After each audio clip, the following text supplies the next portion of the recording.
often think, how are people not questioning our reality? How are people not questioning the society that we are part of? Is it me? Why am I not the only one, but why am I in the minority that question? Is it because the matrix keeps you so busy that you have no time to think? Because it is designed to do that. But don't you feel something that makes you want to question your life and how things are and how things work and how everything is structured? If you look deep into things, you can see that one thing connects the other in order to enslave us. It's really scary. And I think that's probably why more people rather not think about this, because it is quite scary. If you think about it deeply, it can get you into a state of mind that will probably drive you crazy. So it is better to just accept things the way they are and believe it is just how life is. But it isn't, and that's very difficult to accept.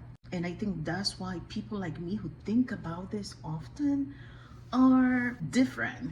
Not in a bad way or a good way, just different, because we just think about how this reality is something that humans are not supposed to be living. This is why so many people are depressed, so many people commit suicide. This is why so many people just suffer deeply in a world that was created by God, or whatever you want to call God.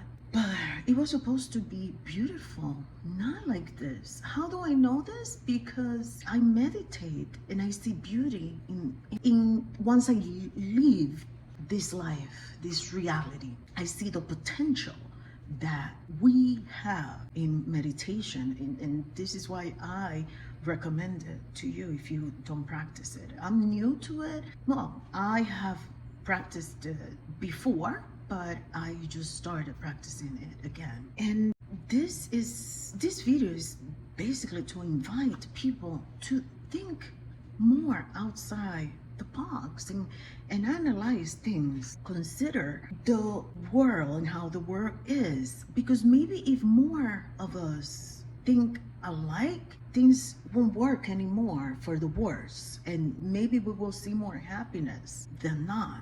I mean, at least that is my wish for all of us, for the world. And then you notice that people, whoever is they in control, creates division so that we don't get along.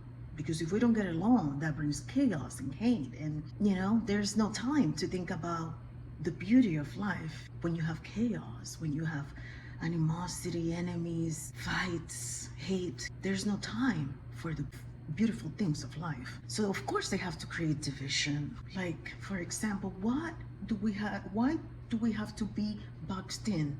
Especially here in the US, everything is race, like black, white, Hispanic, Asian, Native American. Why? And I understand this is a nation of everybody, all races. But we're humans, and that's what should matter. Like, why does it matter what we are? My race is human. That's it. I don't consider myself anything else but human. That's my race. I have a culture, but that's different. I'm from the human race. That's my race. So the more they create these different boxes to put us in is to create division. And it is something that most people see as normal, but it's not. It is intended to separate us so that we live the world that we live in, so that we live in the world that we live in, which is basically hell. It's unpleasant. Don't tell me that you wake up happy every day, at least. Not happy, right? You don't wake up every day happy. You have to have a motive, a reason outside of you to feel happy, when that should be the state of us, to be happy within at all times. It is truly disappointing to live in a world that sucks the beauty of humans, and that is my biggest suffering daily, to reflect and think and see this with my own eyes on a daily basis, how we're divided and how we're used. Think about that. Thanks for watching.